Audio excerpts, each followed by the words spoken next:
Alright, I'm picking this series back up again after some of the Triumph things have dropped, and I've had some time to finish up two characters. I'm working on my final character now for the Moments of Triumph. And I wanted to take a quick walk through a build that I use a lot in Rumble. The armor isn't going to change, but the weapons that I do have are kind of flex pieces or just feel pieces. The armor itself I'll get to in a minute after I kind of go over all this stuff, but you're going to see a multitude of builds that are all focused around the same armor preset, right? So it's a sniping build built for Rumble. It functions pretty decently in quick play. It's not as good in quick play as it is in Rumble, and it's definitely not as good in comp as it is in Rumble. But it is an interesting build. I prefer not to snipe in comp if I can get away with it. I'd prefer to use a bow in comp, actually, if I was really pressed to choose. But I do like this build just as a very fun Rumble kit to go into and battle with. So it can flex between a few different subclasses as well.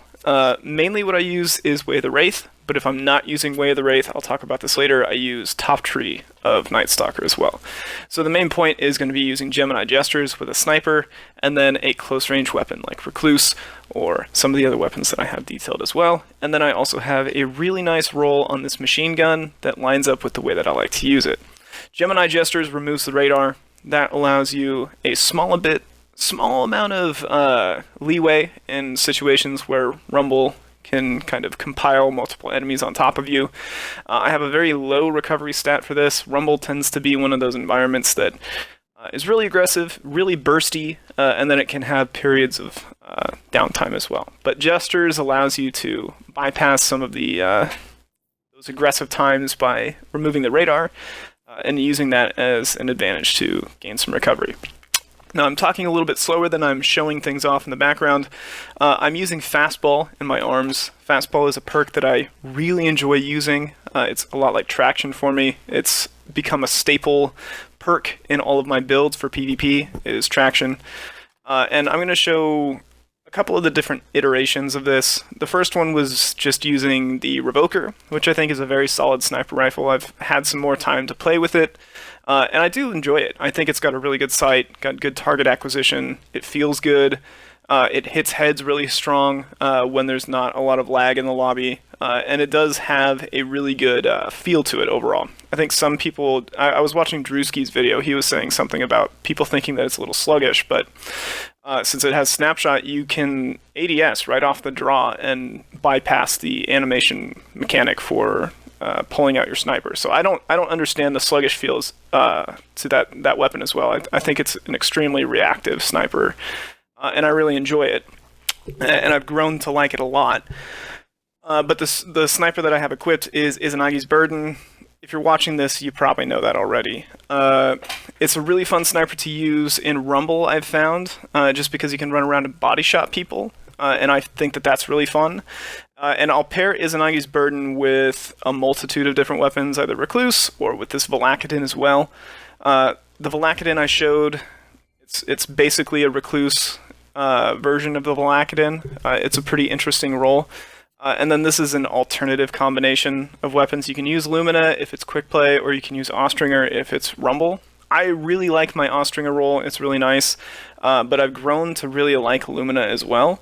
Lumina feels very good, but it has no utility whatsoever in Rumble, so you just have to completely bypass Lumina in the Rumble playlist. And I haven't really found a lightweight hand cannon that I like in the kinetic slot, so my Austringer will suffice for now. This Beloved is a really cool roll.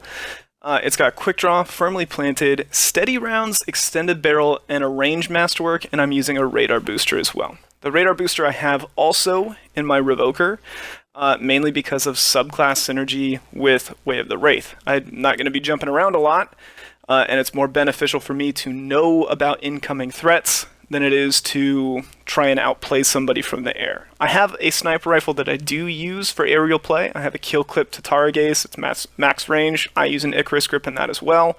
But these two snipers, I am not using any Icarus grips on because I find that the radar booster is more beneficial in the arenas that I play with these two snipers in Quick Play and Rumble. And also in comp as well. Comp, having a radar booster with top tree is extremely beneficial. So, if I'm using the Beloved, I'll probably pair maybe Thorn with it. It is also a pretty decent combo, although I tend to run Thorn if I'm using the Tatara Gaze, just because it cleans up body shots much more efficiently than the Beloved does. But Beloved, this has a very crisp headshot. Steady rounds allows me to kind of double down on the firmly planted feel, and then I'm maximizing on the range by using a ranged barrel modification and a ranged masterwork to compensate for the range fall off of the steady rounds as well. I could get more range if I use the alloy magazine, but I actually value steady rounds, and I don't like to overdo it on the range coefficient sometimes because of how aim assist works and how latency affects aim assist in this game. This machine gun, I will use it pretty much almost exclusively in PvP. This is my PvP machine gun. It's really good. Again, firmly planted, no distractions. The purpose of this role specifically is to capitalize on all the benefits that this machine gun has. It creates a ton of flinch. So firmly planted allows me to maintain good target acquisition while firing. I'm flinching my opponent with the aggressive ballistics of that machine gun, and then the no distraction reduces the amount of flinch that I will receive as well. So it helps me win my gunfights that way. Now, if I'm not going to be using that, and I'm using the Austringer Beloved version of this loadout, I will use Legend of Acreus.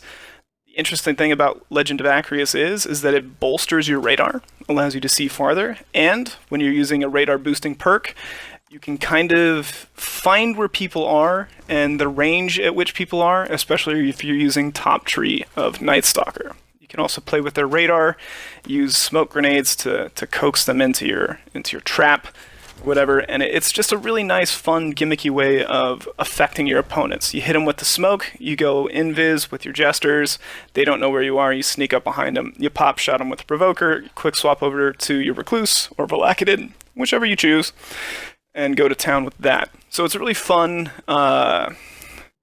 playstyle. I really like it. It's an interesting build. There's a lot of different pieces that you can use, a lot of different weapon slots that can shift and change weapons that you don't normally see very often, and it still performs very well. So this is one of my favorite kits for PvP.